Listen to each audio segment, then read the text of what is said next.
You throw me a curveball. I am going to throw you a curveball. Serpent and dove. What in the world does that even mean? I'm Jeffrey Daugherty. And I'm Sandra Day. What does serpent and dove even mean? Well, I mean, biblically speaking, or why is this show called Serpent and Dove? Well, I felt that was representation of us. Sometimes you can be the serpent, sometimes you can be the dove, and vice versa. And for me, the dove represents spirit, peace, joy, ease, and the serpent represents like will and ego and might. It's more fierce. Does the serpent in some ways represent the masculine and the dove the feminine? There you go. Maybe. So you think I'm fierce and at times, but a lot of times, but especially behind closed doors, you can be the dove. And folks, I just want you to know Sandra is never the serpent, ever. She's never fierce. She's never strong. She's always super sweet and just as nice and as pleasant as pie, right? Yeah, right. Well, let's be honest. I mean, behind closed doors, I'm the serpent and you're the dove. Wow. That's getting kind of real, folks. But this is Serpent and Dove, and this is real world advice from real people. And tonight we want to kind of go back to the beginning. It's titled In the Beginning. Let me try to come over here so I can see the chat. I'll cut myself off a little bit. I'm one of my favorite things to look at, so I'll just have to live with that. You're one of my favorite things to look at, too. Oh, no, that's very sweet.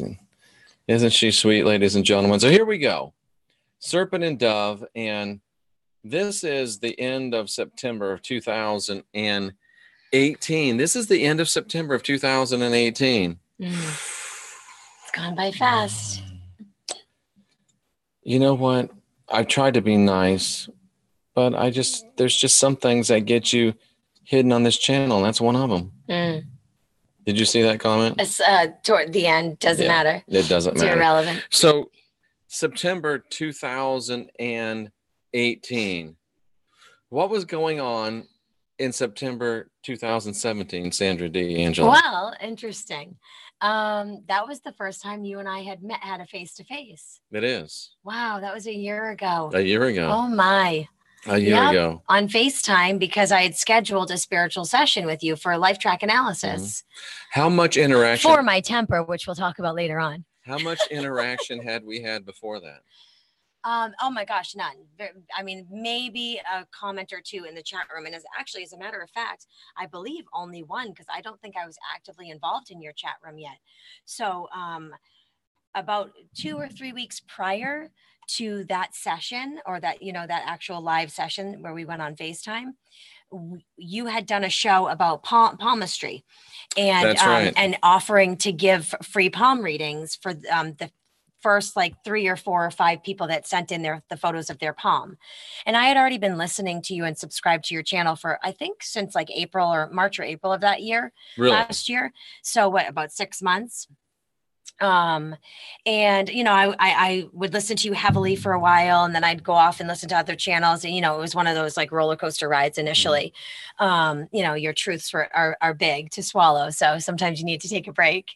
But yeah, you did a show on palmistry. And I remember I had taken a break from YouTube and just online stuff in general for 30 days. And I was on like 45 days of doing that.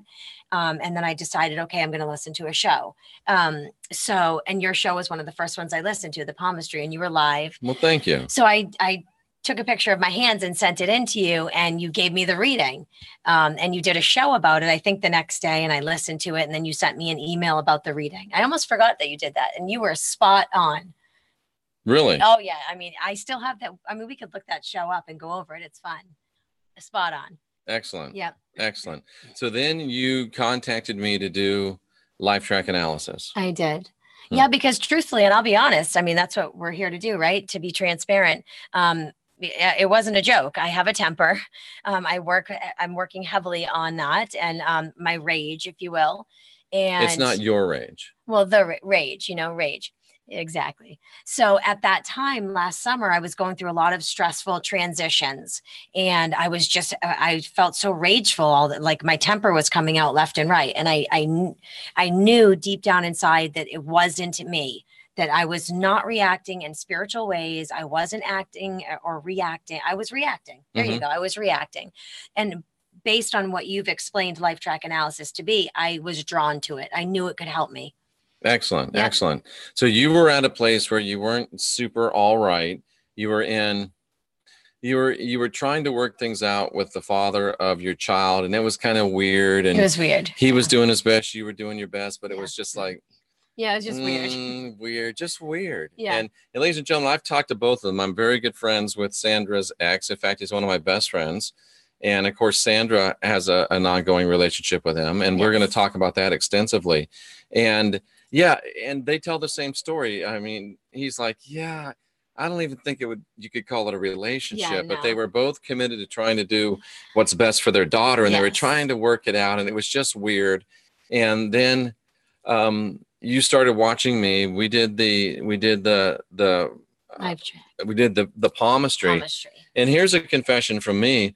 I didn't really know. I mean, I knew your name from the chat room. I'd never seen you. I mean, I have these little memes are very hard to see. Yeah.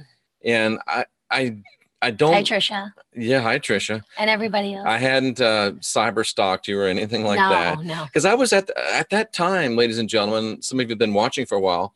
And I want to thank you for getting us to right on the edge of 24,000 subscribers. We'll be past 25 by the end of this month, at least. And I mean, I had made the decision, ladies and gentlemen, that I was going to be single the rest of my life. Yeah. I had found the one. I was him, and I was happy. Yeah. I was totally happy. It's easy to be happy when you're single. I was totally complacent.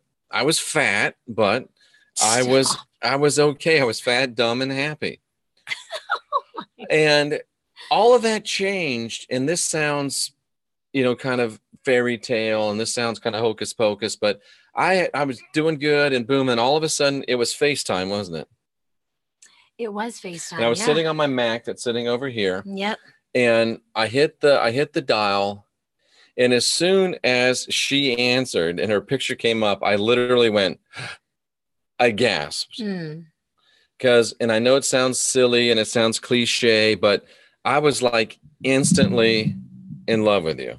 Aww. It was like love at first sight. I'm like, wow. And tell them what, like the first three questions I asked you.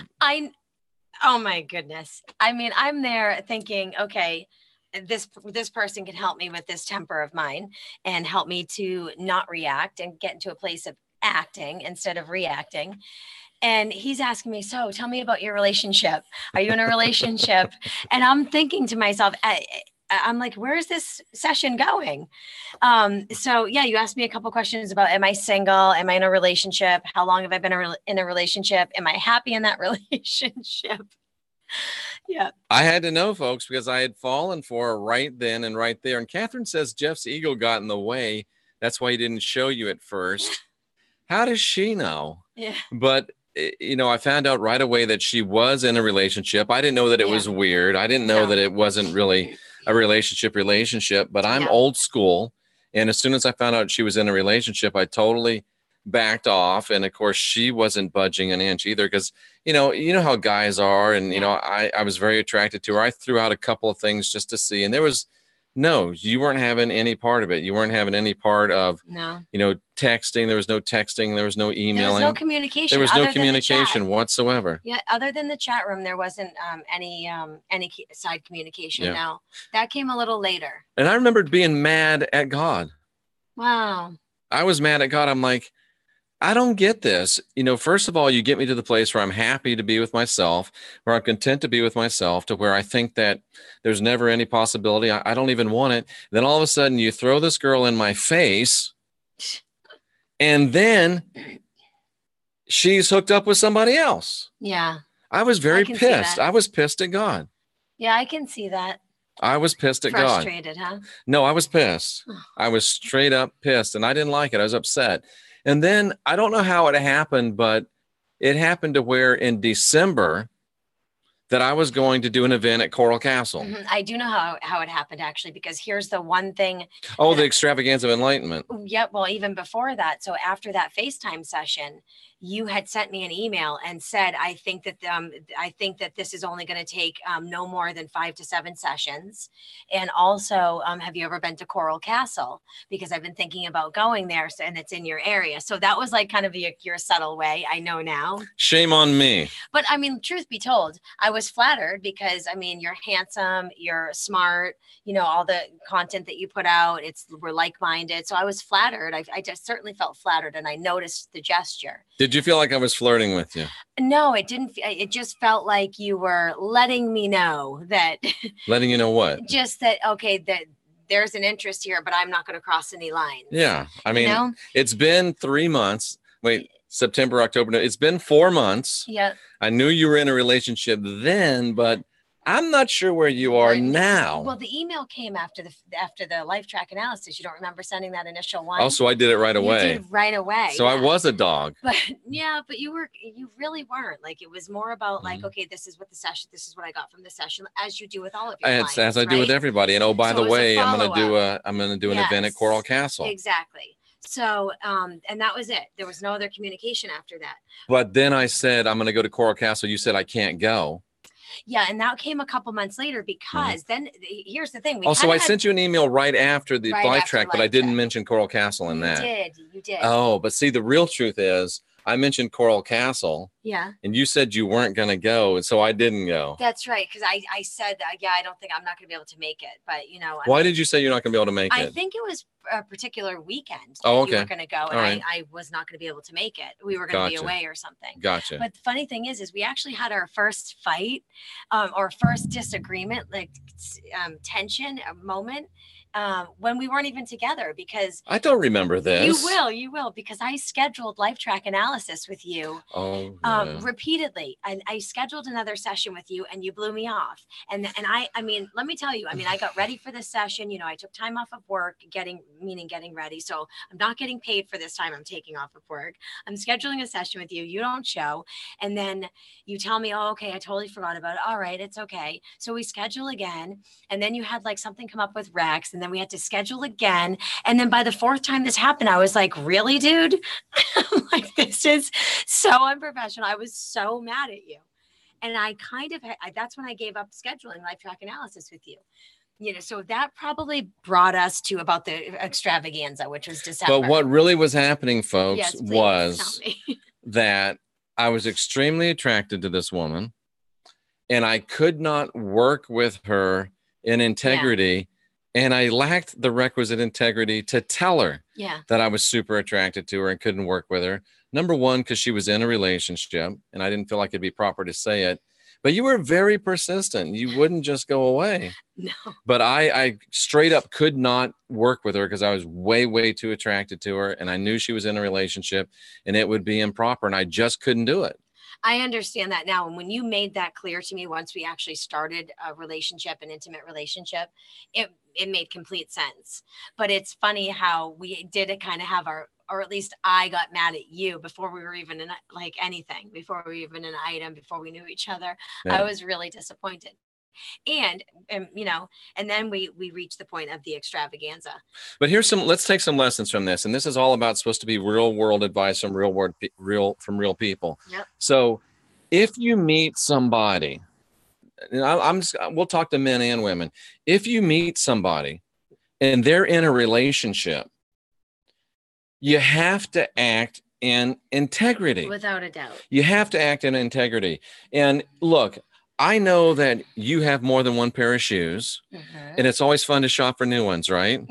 So it's all right for me to say, hey, would you like to try on a new pair of shoes, even if you got a pair of shoes? Right. So it's not necessarily wrong for me to ask you out, even if you're in a relationship. It's not really wrong for me to, quote unquote, hit on you while you're in a relationship once, maybe twice, because you never know what's going on in a person's relationship. True. But it is wrong to say, okay, do you want to go to Coral Castle? No, I'm not going to. All right. It would be wrong to say, well, can I email you? Right. Can I FaceTime you? Yes. Can I Skype you? That's not acting in integrity. If you know somebody is in a relationship, and you told me it was a committed relationship, even though it was weird. It was weird. And both of you admit it was weird. Yeah, it was weird. But here's a lesson.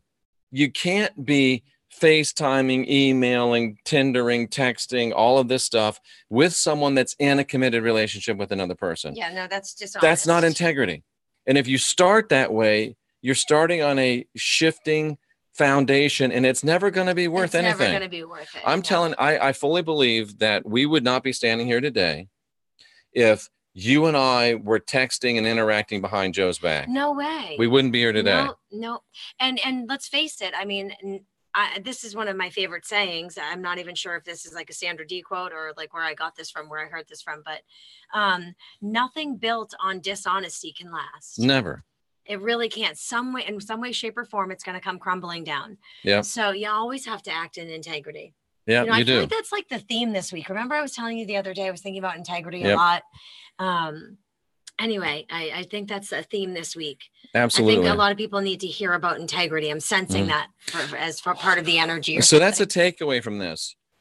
Don't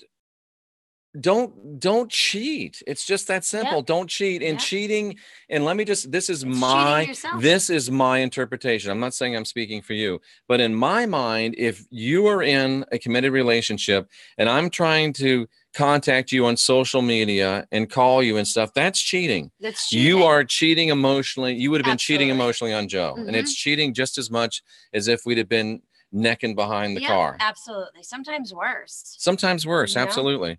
And I think that people need to hear that. I think that people in the age of this Tinder thing, I don't know what it is, but I guess it's a thing. Yeah, Diane talks about it. Yeah, it's in this age, you just can't be doing this stuff, ladies and gentlemen. POF and Match and all of this stuff. Yeah. If somebody's in a relationship, number one, if you're in a relationship, you shouldn't be on that stuff. Right. Because have some integrity.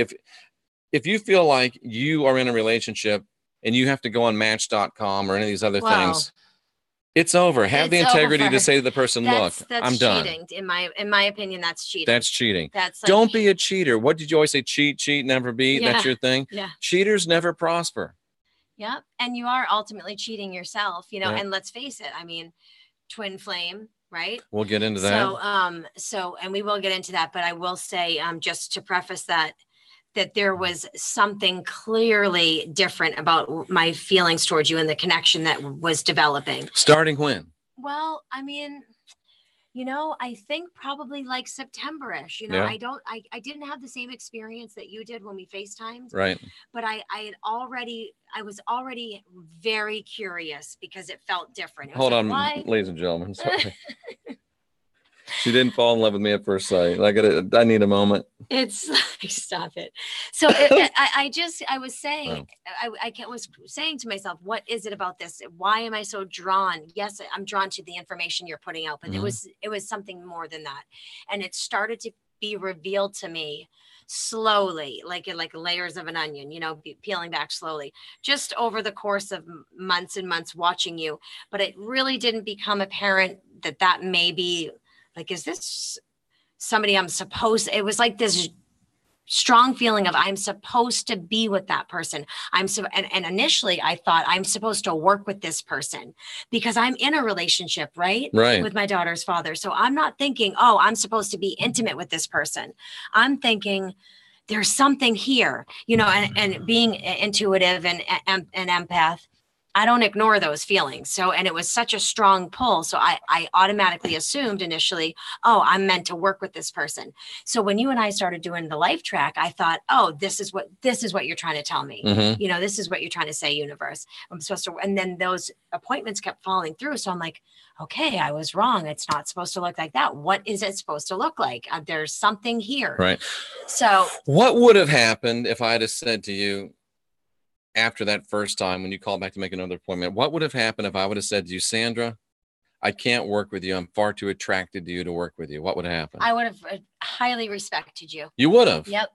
I would have respected that. I think you've given me a different answer before, that you thought it would have been smarmy. You would have turned you off. No, I think because you posed the question different. You said if I had hit on you and asked you out, then I would have thought it was swarmy and I would have been grossed out by it. But if you had just said, I can't work with you because I'm too attracted to you, that you can't do anything but respect that. But if you had tried to make a move on me, that would be a different story. So here's another lesson, gentlemen. If you are attracted to someone and you're in a professional place where you can't work with them, be honest. So I should have been a better man. And I should have said, instead of making excuses not to have appointments with you, I should have taken the high road and been a better man and said, I'm sorry, Sandra, I'm attracted to you. I can't work with you. It'd be improper.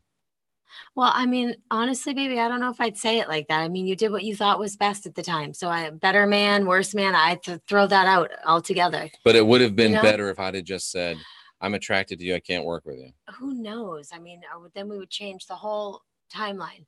Okay. You know how I feel about getting into changing things and regrets. And right. I think everything unfolded exactly the way it was supposed to. I mean, and it taught me a lesson too. It got me closer. It actually, in all honesty, looking back, it offered me more clarity as to what really was going on between you and I, that it really wasn't about us just working together. I mean, and isn't it funny that we actually do spiritual work together? It is. So it is partly that is part of the equation. But I think the father and the mother wanted me to see that it wasn't just that. Gotcha. You know, so if you had done anything different, I may not have been seen that. Right. And as quickly and clearly as I was supposed to. Interesting. So Interesting. no, I don't think you could have done anything better. I think it happened exactly the way it should have. So we met at Coral Castle. We did. I'm doing an event at Coral Castle. Yeah.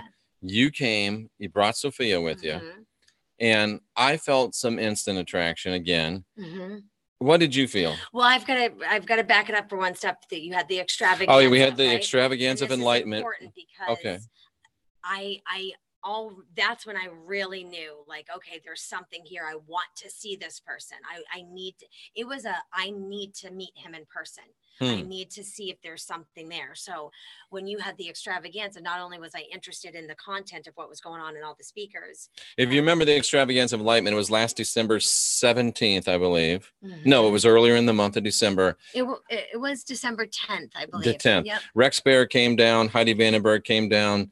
Jenny Moonstone came down, Dan from Overwatch Channel, and myself. Yep. We had a great one-day event in Clearwater. We had about 150 people signed up. Bad weather hit. About 60 or 70 actually showed up. Yep. And you were actually a casualty. I was supposed to go, and my daughter's father had the good news is everybody paid. My daughter's father had an emergency, and I just heard that story for the first time the other day from Joe. It was like horrible. So anyways, and we won't disclose his personal information, but it was an emergency, and I needed to be here for him and Sophia. And yes, Monica's the answer to that. And so I never made it. And then so here we are again. But you thought, I need to meet this person at this point. Exactly. And then here I am again going, okay, what is it about this person? What am I supposed to be seeing? What are we supposed to be doing together? I know it's something, but yet every single time I try to go make plans with, like we made plans for the FaceTime and the sessions, and they all fell through. And now I'm trying to go to this extravaganza, and that fell through.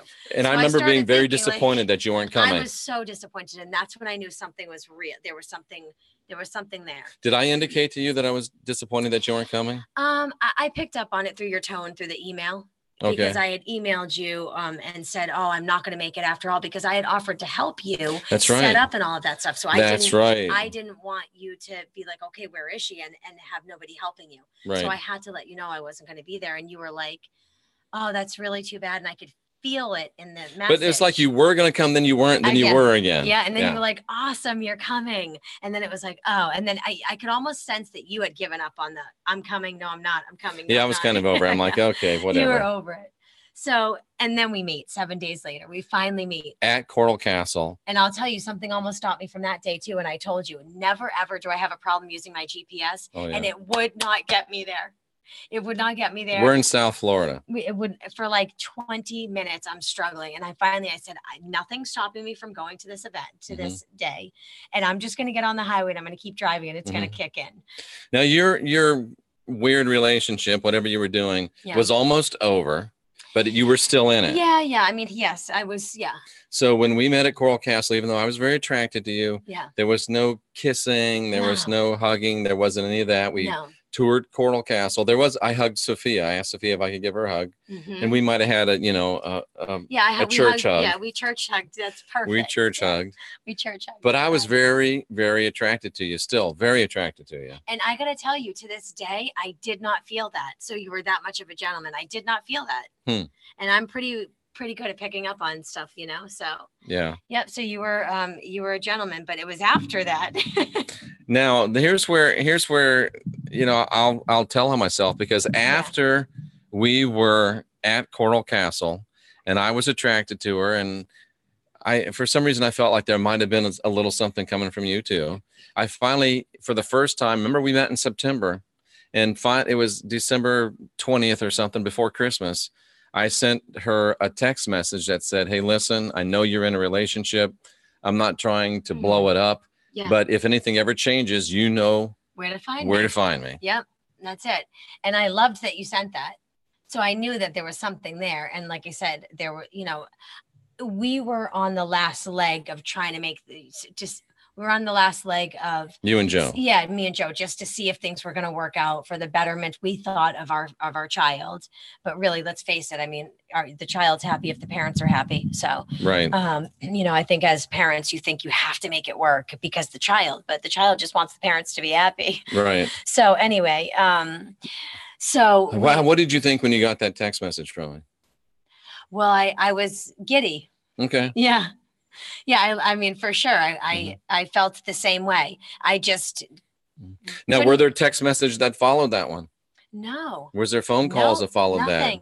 that? Not until. Was I showing up in Fort Lauderdale? No, but not until, truthfully. And that was what, like the end. That was the middle of December, right? It was December 17th. We met at Coral Castle. And I've got a piece of Coral Castle around here somewhere that I kept. There is, I think it's in the crystal. Yeah, it is. Jar. But there was no communication after that until my situation with Joe was finalized. It's just the type of person I am. I thought I had it. I see things through, Yeah. So there was still no until interaction. March. And finally, you and Joe decide it's not going to happen. Right. And I get a text message from Sandra that says, am I ever going to see you again? Am I ever going to see you again? Yeah. And you said, and you got a text message back from me that said what? Are you flirting with me, young lady? And then I said, yes, I am. She said, yes, I am. And within, I was almost going to say minutes, but I guess it wasn't minutes. It wasn't hours, but within days, we already had a meeting planned. We did. Can you share, and for no other reason, but moving forward, when we get into this twin flame dynamic, what was going on with you in that moment when you got my text message? Do you really want me to go there? Yeah, for a minute. I mean, be kind. Okay, I will be very kind. But we had been, she had, I don't want to use the word bailed on the extravaganza because it was something that you couldn't avoid, but I didn't know that. Yeah. And I was kind of like, okay, she's in a relationship and, you can't have, you can't be holding flame for someone. So I kind of moved on. Right. Kind of moved on and wrote that off and all, beautiful woman, all that stuff, but it's just not meant to be. Right. So I wasn't in a relationship, but I was dating someone. Right. And that someone happened to be at my house in Clearwater when I got your email. And here's another thing about integrity, folks. Yeah. This very nice young woman, can't say anything bad about her at all. Yeah. She was at my home. And she wasn't from Florida, so she was on a trip to my home, and she was, I think she was asleep or something, but anyway, and I got this text message from Sandra. Yeah. And then I responded, and the next thing I did was go on to southwest.com and get that nice young lady a flight home in like 2 hours. So within 2 hours of getting your email, I had called her an Uber, packed her up, and sent her home. Yeah. And the point in bringing that up is not to say, to bring up any sour thing, but just moving forward, just that pull that we both felt to be with each other, that there was something there. And I want to go back to the integrity portion of it. It would have been very nice for me. It would have been very, very easy for me, to still hang out with a nice girl that was at my house. She was supposed to be there for like another week. It would have been very easy for me to just put, okay, I'm going to talk to Sandra and we're going to have, flirty talk. And then I'm going to go be with this other person. But I'm just not built that way. I'm not put together that way. And some people say, oh, it's so cruel that you send that person home like that. Right. You just sent her. But in my heart, I had already said, I'm in love with Sandra. Yeah. So how in the world can I string another person along? That's cruel. Right. It's not. I agree. And there were tears and all that, but I really felt like I was acting in integrity. And again, in integrity, and gentlemen, ladies, don't try to find a new one while you're still with someone. Exactly. End your relationship if Exactly. you're not happy. Yeah, Tammy says cold. But Tammy, is it cold to say, hey? And I told her. She said, why? And I said, because I just got a text message from Sandra, and we're going to start a relationship. I was very much upfront. Yeah. Very much honest. And I don't think that is cold. I think it would have been much more cold to continue to use her. I think so. I think so also. But a lot of people can't, I don't think a lot of people fully understand that. And I get it, 10 years ago, the Sandra 10 years ago wouldn't have either, but it's, I absolutely think you did the right thing. And it was the only thing for me to do, because that's just the way I function. I mean, think about it. If you hadn't done that, right? And then she finds out a week later, it's going to be just as bad, if not worse. Yeah. Oh, how could you do this to me? Da, da, da, da. So no matter what you did, you would have got, how could you do this to me? But and that's true. But honestly, I'd have been more, what does that say? And the sunshine girl brought light to Jeff's mood. But here's the thing. I didn't want to take the chance that you would find out about her. Oh, boy. I already knew about her. Yeah, but what would you have thought if you didn't know I got that text message and we're making plans to get together and she was at my house? How would you have felt about that? I don't think it would have really mattered, because I knew you had just gotten back from a trip, literally just gotten back from a trip with her, because I watched your shows. Right. So I know what you were doing and where you were traveling, and I knew you were with a woman on those trips. Right. So it wasn't hard to figure out. I mean, it is what it is. I mean, you know me. That's you're a separate situation. We're right. It has nothing to do with me. But I still think it's an integrity that once you decide you're going to be with someone else, it's time to be honest and right with the person you're with, and stop it. I agree. Cut it off. Yep. I agree. And I did. And you had already cut your situation off with Joe. I did. And that's why I texted you. Right. I would never have sent that text prior. Never. I needed to be sure that that's the direction we were going. We had our final conversation. Yeah. He knew that he already knew that was like going to be my next move. Yeah. And and so I texted you, and you said, and literally that same day we were already making plans. We had said, okay, when can you go? And I was on this calendar. I texted Joe. I'm like, can you take Sophia this weekend? Yeah. And it was booked. And interestingly enough, just, not only is it integrity, but who knows what's going to happen. Like I said, Joe and I have become really good friends. Yeah. And he's even asked me a couple of times, I remember we were here and she was texting like this. Was that you? I'm like, no, brother, it was not me. Yeah. I guarantee you, I promise you that it was not me until March. Yeah. And y'all broke up in February. So it's very nice to be able to say in integrity. And you never know who you're going to wind up being friends with or in business with, or who's going to be your doctor trying to save your life. And you end up, and it's like you cheated on his wife, or cheated on him with his wife. Dude, you got to live in integrity. And we've had, there's been a couple times he's like, I remember her. Was that? No, wasn't me. Dude, I was never even texting anybody, any dude. Oh, I don't know. I just know funny. Joe asked me, and it's so nice to be able to say in integrity. No. Yeah, that's good. And I guarantee you, we're in a beautiful place where Joe and his long-term girlfriend, and Sandra and I, and that's an interesting situation. And we're going to talk about that. Yeah, and their daughter, Sandra and Joe's daughter, and I, we're all together as a big, happy. What did he call it? A combined family or a blended family? Yeah, modern family. We're hanging out together. It's a miracle. We're going to talk about this. We'll have Joe and Carol on to talk about it as well. But if we had not been acting in integrity, I don't think this could be happening right now. There's no way. We could not. Of course not. There's no way we could have had it. No, there's no way. I mean, and that goes for all of us. I mean, even Carol and I, Yeah. So we've all done a lot of work to get here for sure. We have. Yep. We have. And continue to do the work. And Joe hated me and I hated Joe. And Sandra, I don't know if she hated Joe, but you guys were, it was tough. I gotta tell you, I've gone through, and I think he'd probably say the same thing about me. I've gone through an emotional roller coaster ride with Joe. There's been times over the last 5+ years that I have really not liked him, hated him. And then there's been times where I'm like, oh my God, he's the best person on the planet. Or you get to see the good and the bad. I mean, that's the second best person. Yeah, well, now, but I mean, no, I don't hate him. We've had our moments, and, and truthfully, I mean, a lot of the things that like I expressed early on when we were going through all of that stuff initially, when you and I met, and we'll get into that timeline too with Joe and Carol. I mean, you know, we say things about people when we're upset. Hurting people hurt people. Yeah, it's not. And you were hurting, and he was hurting. Of course. So, I mean, I said a lot of things about Joe. They didn't like each other at all. And he liked me even less. Yeah, I mean, I said things about Joe that I don't mean, you know. I mean, he's like I said earlier on our first show. Yeah, Bradley says awkward. Oh yeah.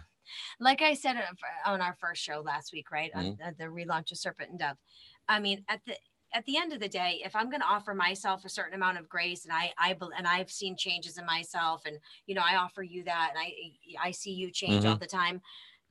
You got to offer that to everybody else, including, you know, including Joe. So I don't know. It's nice. It's nice to actually be in a really authentic place about my opinions about him, and really just be focused on all the good qualities that he has. And just, you know, and listen, we all have our stuff, right? We all have baggage. We all have stuff we have to work on.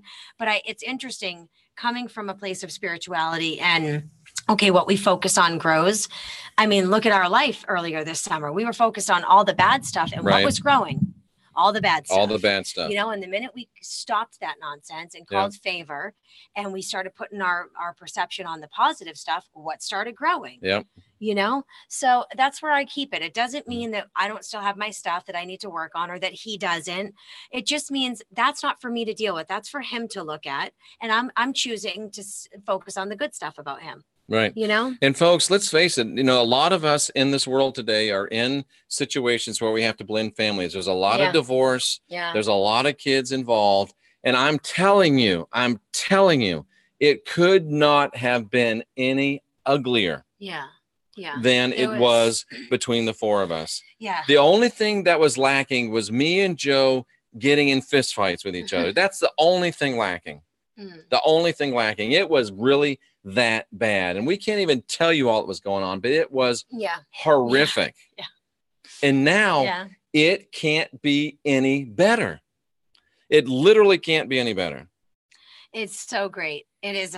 It's miraculous. So I don't care how bad your situation is with your ex-spouse. I don't care how toxic. It could not have been any more toxic than our situation. No, not at all. Couldn't have been any more toxic. Could not have been any more horrific, any worse. Could not have been. Yeah. So we don't know everything, but we do know how to take a toxic blended family situation and turn it into something beautiful. Yep. Something powerful. Yeah. Something magical. And only there's two other people that are intimately involved in it and know how to do it. Yep. And I'm doing my best, and I think we're going to be able to put it together to have the four of us to talk about this, because there's millions and millions and millions of people. There's blended families that hate each other left and right. That need this information. And Joe and I are going to sit down on a very candid, man-to-man, no holds barred, talk about how we went from literally, if I could have shot him, I probably would. If I could have shot him, got away with it. He says the same thing about me. It was that bad. If it had been the Old West, we'd have been on Main Street at high noon with our guns. We'd have had a damn shootout. We would have. We'd have had a duel. Wow. And now we're very, very good friends. So we don't know everything, but we know how we can teach you and show you step by step how to turn your situation around. And that's the things we're going to be talking about on the upcoming episodes of Serpent and Dove. Yeah. How to blend families and make it not only work, but make it, it's miraculous. It's miraculous. I can't think of another word. And also on a more personal, you know, just you and I level, on how to navigate through challenges, real relationship challenges. I mean, we just moved in together. We've got this. So we've turned around a blended family situation to a positive situation, one that was destructive. Yeah. Right. And then we move in together for the first time. We've moved really fast. Like, you know, a lot has happened in probably too fast. Yeah. 6-7 months. We're engaged. So, you know, we've got all of this stuff. We're learning each other really, you know? So, I mean, how to blend, families and do that in a healthy way. And also how to navigate through challenges in a relationship. Right. And let's shift just a little bit. We got just a little bit of time left. Let's switch a little bit into the whole twin flame situation. Okay. We believe, and when Sandra first mentioned twin flames to me, I'm like, get that coming out of my twin flames. That's the dumbest thing I've ever heard of. And as I started thinking about it, she started explaining, I'm like, wow. And as much as I hate to admit it, our relationship almost is it fits the twin flame dynamic. Wow. For both the bad, the good, the bad, and the ugly. Mm-hmm. Everything they say out there about twin flames, as far as the absolute blissful moments and then the absolute chaotic moments. The only thing we haven't done is break up, get back together, break up, get back together, break up, get back together. But we've come close. We've come close. We don't actually do it, but we talk about doing it. We've talked about doing it. I'm moving out. You got to leave. Get out. Move out. I mean, it's really, wow, you really went there. We have to be transparent. I mean, when it's either bliss or chaos, right? So we're going to talk about the untold story of the twin flame experience. Yes. From the good, the bad, the ugly, the behind the scenes that no one wants to talk about, because even unicorns poop. That's right. And somebody's got to shovel out that stall. Yeah, that's true. And no one's even willing to admit that unicorns poop, and no one's willing to shovel out the stall. Mm-hmm. We know they poop, and we are even now involved in shoveling out the stalls. Yeah. So we're going to talk about how twin flame relationships really work. Yeah, we'll move into that for sure. So, I mean, yeah. So real quickly, off the top of your head, since you're the twin flame expert, and I think you're going to be doing a show with Michelle Thompson and Trisha G, right? They've invited me on to talk about that, about twin flames. I mean, I wouldn't say I'm the expert, but it came across my radar, the concept of twin flames. And you had a great show with Allison Lassard on your channel. Allison Lassard is the expert. But she stepped away. She's stepping away from it. She is, but she still has great content, great information, and you can watch that interview because it was a pretty thorough one. And it was on Raw Reflections, Sandra's channel. Yeah, with Allison Lassard. It was about 4 weeks ago, and it's a very thorough one. She gets into deep with a lot of questions. But give us off the top of your head some of the traits of a twin flame relationship and the ones that we've been experiencing. Okay, so there's a big. So here's some of the basics. There's a big age difference usually. Really? Yep, between twin flames. Sandra is much older than I am. One of them embodies. That was a joke. It's very obvious. I mean, and I think this goes with anybody that one has very strong masculine traits, the other has very strong feminine traits in order to balance each other out.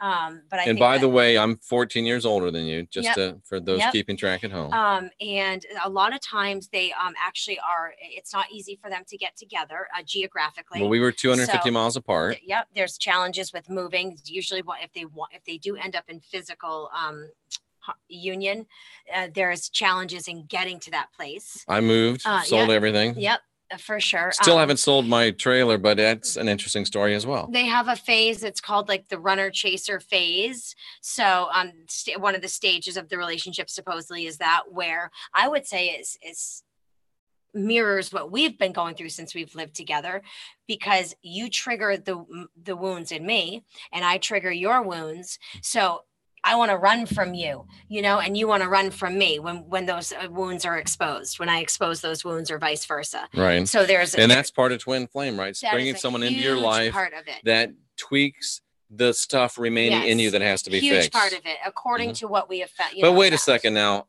I'm the artist formerly known as a Christian whistleblower.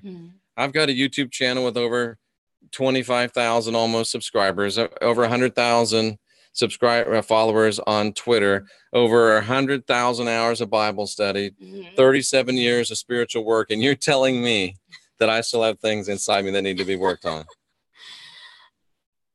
Maybe. And you are making every one of them come to the surface, and vice versa, right? Vice versa. And that's a twin flame deal, right? It's the core of it. That's the core of a twin flame dynamic. Yep. And it's serving to be true. So those of you that are praying for your twin flame, you might want to think it over. You might want to think it over. Think it over. Yep. I'm serious. It's intense. Think it over. Is intense, and it is a lot of work. It's a lot of work, internal work, and then you have to carry that internal work into every moment of every day within the relationship. It's a lot of work. Ooh. And it's and if you've never, and I wasn't in any relationship for 7 years. Yeah. And you had been in Long somewhat distance. of a relationship with Joe for a bunch of years. And it's if I'd even call it that, I dated some other guy for 2 years, and it was long distance. He lives in Massachusetts. I lived here. So you were alone for 7 years. I was alone. Yeah. And I was alone for 7 years. And now all of a sudden we're living together in a 2-bedroom apartment. Yeah. And truthfully, the last time I ever lived with anybody, I think was my mom, I think in 2011, I lived with my mom. So I've lived alone also. So we both came from that. And, so you add that to the twin flame dynamic. And the plus we're both very intense personalities. We're both strong-willed. We're both go-getters. And that is, again, twin flame stuff, right? I think so. But the highs are beyond high. Yeah. And the lows are...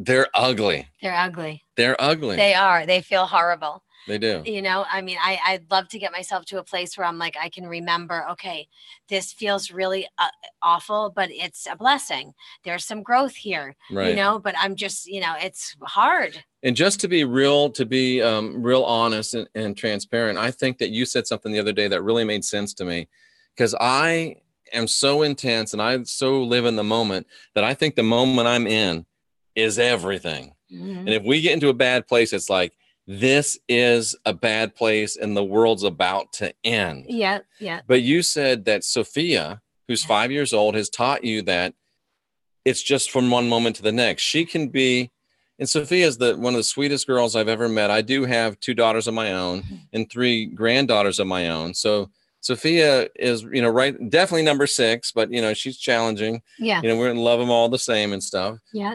She is the sweetest little thing, but she can be, she has her moments. She has her moments. Just like her mama. And isn't that's the key? They're moments, because you see how quickly they pass. Right. But you showed me, Sophia, it's a moment. I know that she can be having a meltdown. Yeah. But 2 minutes, 5 minutes later, she's going to be blissful again. Yeah. And I get in those moments where you and I disconnect and come out of affinity. And I'm like, oh my God. The world is coming to an end. This moment is the only moment. So it's great to live in the moment, but sometimes you can live too much in the moment. You have to say, okay, maybe the key is not living in the moment, but the key is living moment by moment, understanding like, okay, this really sucks. Yeah, but it's going to pass. The next moment, it reminds me of a guy, and this is an old preacher story. I was preaching at this church in Tacoma, Washington. And they used to do, I was in an all-black church back then, Church of God in Christ, and they would do testimony service. Yeah. And people would jump up and say, I want to thank God for this thing that I went through. And some people would just jump up and say their favorite verse. And this night it was jump up and say your favorite Bible verse. And this has stuck with me for 30 years. This was in 1988, probably, that this guy said this. He stood up, old black gentleman. He stood up, he was on his cane, and he said, my favorite verse is, and it came to pass. And everybody says, oh, amen. And he sits down, and I wasn't even preaching, but I had to get myself, I'm sorry, brother, but how can your favorite verse be it came to pass? I don't get it. And he stands back up. He says, well, young man, it's my favorite verse because I'm glad it didn't come to stay. It didn't come to stay. In 30 years, when was it, 88, 98? That's almost 30 years. And I still haven't learned the wisdom that gentleman had. It come to pass. Yeah. It's all going to come to pass. Yep. So when you have a great moment, it's gonna come to pass. So enjoy that great moment. Yeah. Milk everything out of it. And when you have a shitty moment, it's gonna come to pass. Yep.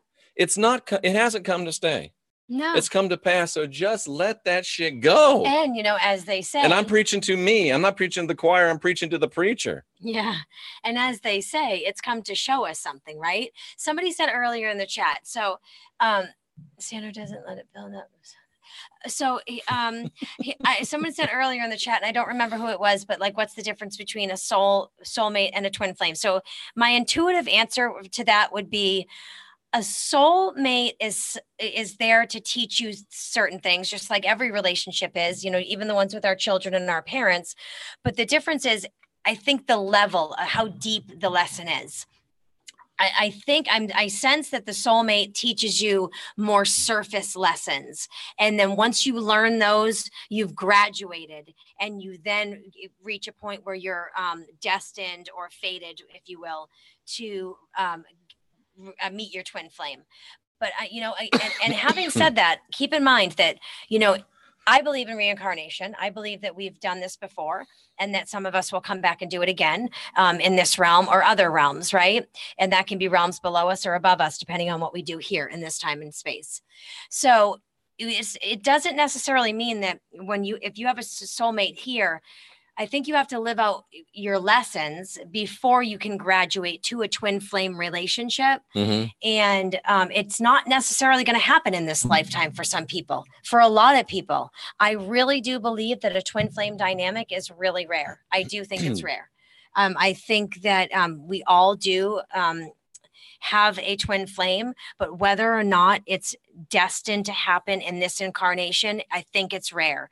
I think it has something. That's where we'll go next week, twin flame relationships. And I do sense heavily that it has something to do with the ascension cycle. Because all of a sudden we're all waking up on the planet and we're talking about the ascension cycle, and every 26,902 years or whatever that number is, that this happens on the planet, you know, where everyone starts to wake up and become more spiritually aware. And then we get this concept of twin flame introduced to us. Right. So, things to think about. But that's my intuitive feeling on soulmates versus twin flames.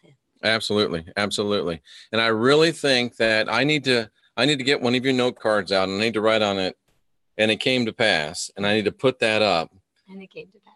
Because it has come to pass. Yeah. The good moments, cherish them, milk them, because they're not come to stay, they're come to pass. The bad moments, just grin and bear it. Mm-hmm.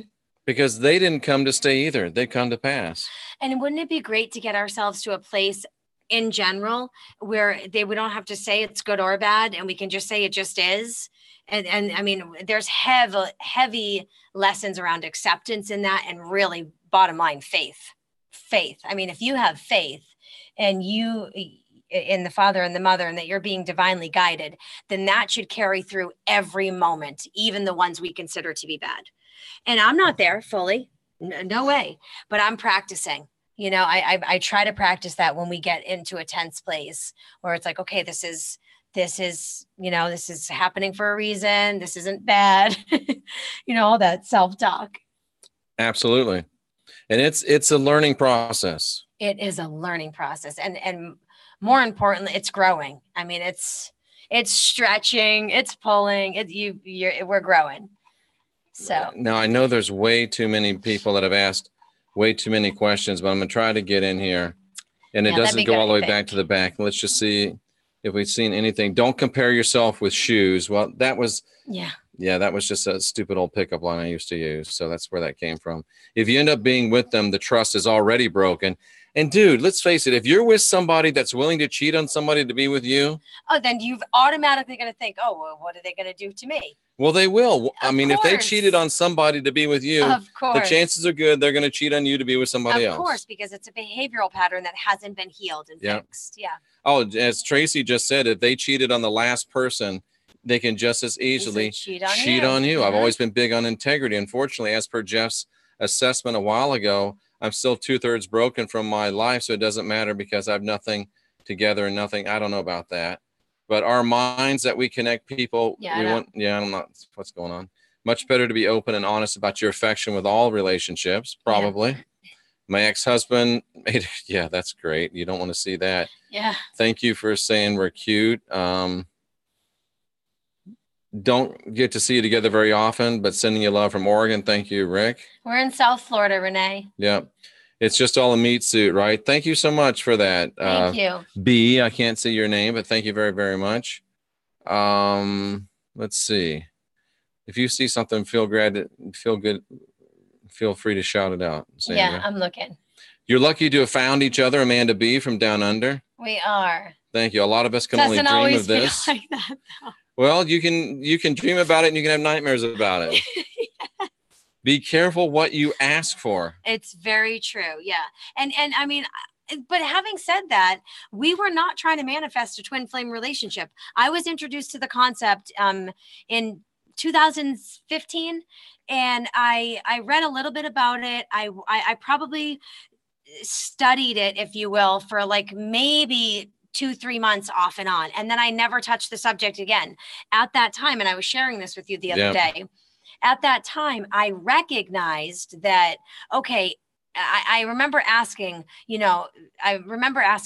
the divine, is this meant for me? Is this part of my my mission? Am I supposed to be involved in a twin flame relationship? And the answer that I got was, the fact that you're being introduced to the concept means yes, you are, but leave it alone. Just set it aside and we'll take care of the rest. Yeah. Ultimately that was the message. Yep. And that's what I did. And I just went about my business. Monica says, staying in a relationship where you know you do not love the person the way they need to be loved is not very loving. I personally would feel betrayed if someone stayed with me, but their heart was elsewhere. I couldn't agree with that more. That's excellent. Y'all should write a self-help book on the subject. Yeah. Funny you mentioned that. Yeah, funny you mentioned that. Funny you mentioned that. Well, we've done a lot of spiritual sessions with people, work with people as far as, relationship optimization and just a wide variety of spiritual, I don't want to say, what's the word I'm looking for? Topics. But so we continue to do that work, but we're just very candid. We want to be very candid with all of you that we're walking this journey just as much as all of you, Maybe Joe thought you weren't good enough for her. Jeff, why'd you have so much angst towards Joe? Those answers will be coming up down the road. Yeah. With when Joe is actually sitting here with me. Yeah. And we'll get to that. We'll talk about those type of things. We're not going to dodge those questions. Yeah. But we're not going to answer them tonight. We're not going to. And I'm just looking through here, seeing what we have come up with. But yeah, I agree with you, Sandra. It really is a challenge, but in the end,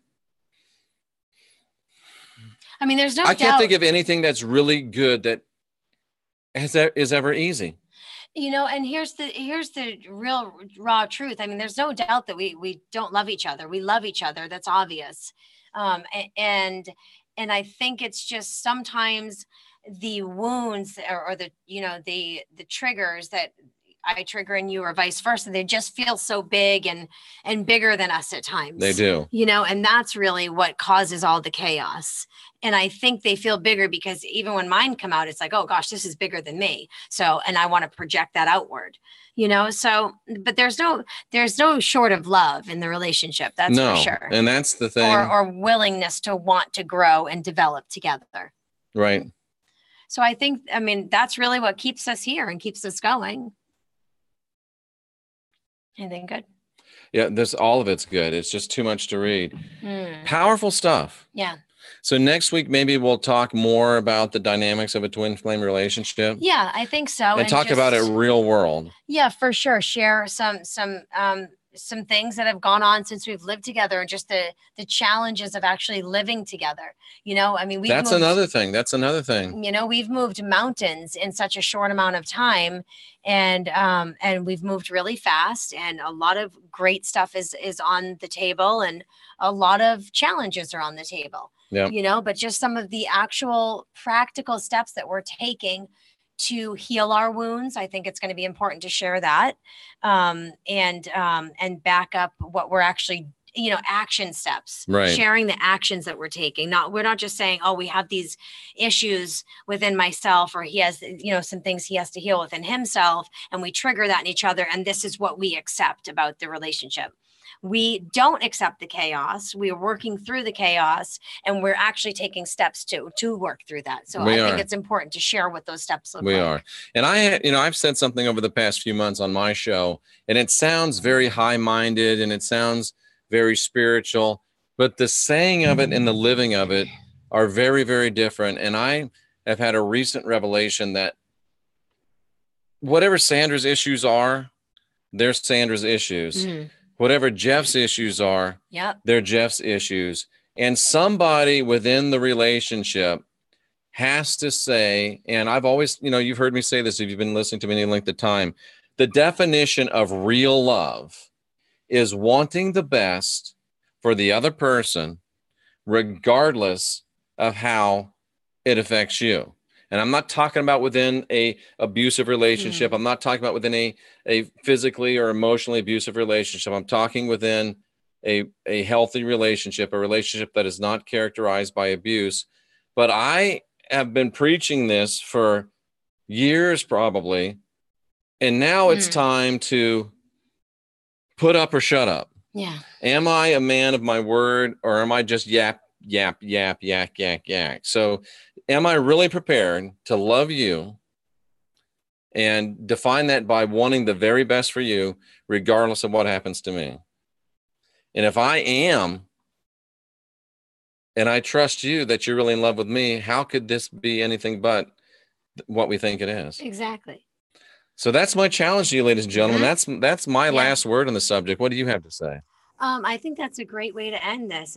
For all of us to really think about how and why we're loving. What is the intention behind our love? Is it because it's doing something for us and serving us, or is it I'm loving you because it's truly loving you, no matter how it affects me? I love that. Yeah, I think that's a great place to. And I'm reminded of the words of the Christ, and and damn, I hate this religiosity that's even ruined the reality of this saying, because it's so tied to blood sacrifice. But what the Christ said was, no greater love has any person but to lay down their life for another. And that has nothing to do with crucifixion. Right. That has to do with loving. Yeah. No greater love do you have than to love sacrificially. Yeah, I lay down my life. Lay down all my needs and all my wants. For you. Yeah. Right. I get it. That's real love. And that is loving someone so much that you want the best for them, regardless of how it affects you. Do you really want to pray for your twin flame, ladies and gentlemen? Think it over. Think it over. Because it is work. It's work. But my favorite Bible verse is, and it came to pass. Yep. And this too shall pass. And once you realize that it's come to pass, then you can come to stay. Yeah. I'm Jeffrey Daugherty. And I'm Sandra Day. This is the new Serpent and Dove broadcast. We'll be doing this every Thursday night. And it's going to get real in here, ladies and gentlemen. Oh, yeah. Real world advice from real people. And we won't ever talk to you about anything that's theoretical. We won't ever talk to you about things that we read in a book. We're talking to you about things that we're living, that we're experiencing, that we're going through. And when we run out of things to talk about that are real, we'll quit doing the show. That's right. It's just that simple. Yeah. Ladies and gentlemen, namaste to all of you. Love and light to all of you. Please check out Sandra's channel, Raw Reflections, or just look up Sandra D, the initial D, or Sandra D. Angelo. You'll find her. Subscribe to her channel. She really does have some great content there. Thank you. Please subscribe to this channel while you're here. And please come back often and check out the new material we're putting out. And I, again, thank you for getting us pretty much to 24,000. I think we will definitely be at 25,000 by the end of the month. And it's not so much the numbers, but it's like, wow, there's a lot of people listening. There's a lot of people hearing. And I get excited about it because I believe we are the last generation of real humans. And we're giving you some information here that's going to help you get busy. We love you, cousins. And it's an inside job. It's an inside job. And bye-bye. We're here to do that. Ask questions, question answers, and above all else, ladies and gentlemen, we hope that you heard something here tonight that's going to help you unindoctrinate yourself. For Sandra, I'm Jeffrey Daugherty. We'll be back again next week on Thursday. Sandra's going to be doing a new show on her channel probably tomorrow. Yeah, I am. You know, what are you going to be talking about? I'm going to pick up on the spiritual laws. Okay. I sense heavily that is the information needs to get out there. I've felt like that for months, and okay. You know, I know it's something that we started to do on this channel before we relaunched, and I'm going to carry it over to my channel. Great. Yeah, I think it's going to be helpful for me to learn to embody those spiritual laws more, but also I just sense that it's going to. Here's what I really sense. And I want to say one more thing before we go. I sense heavily, and I have been for months, and it became clear to me today that the reason I'm feeling the pull and the push to talk about the spiritual laws is I think that's where the energies want to go. I think that spiritually speaking, I think the energies and the planet and the Father and the Mother want us to learn this information in order to try to do our best to embody it. Absolutely. So I'm going to share that. Absolutely. And we'll talk more on these subjects next week. We'll get into the twin flame. We'll get into the twin flame scenario a little bit more in the future. And I also think that we'll have Derek and Malia on as well. Oh, that'd be great. To talk about things like this. That'd be so great. Yeah. That will be powerful. And yeah, it's going to be good stuff. Yep. I think so. Ladies and gentlemen, thanks so much for being here. True love to all of you. And we will be back. And we all got a little serpent and dove in us. Yeah. And maybe we can come here on a week-to-week and learn how to manage those creatures. Sandra, thanks for being with me tonight. It's been a real pleasure. Thanks, babe. All right. We'll see y'all again.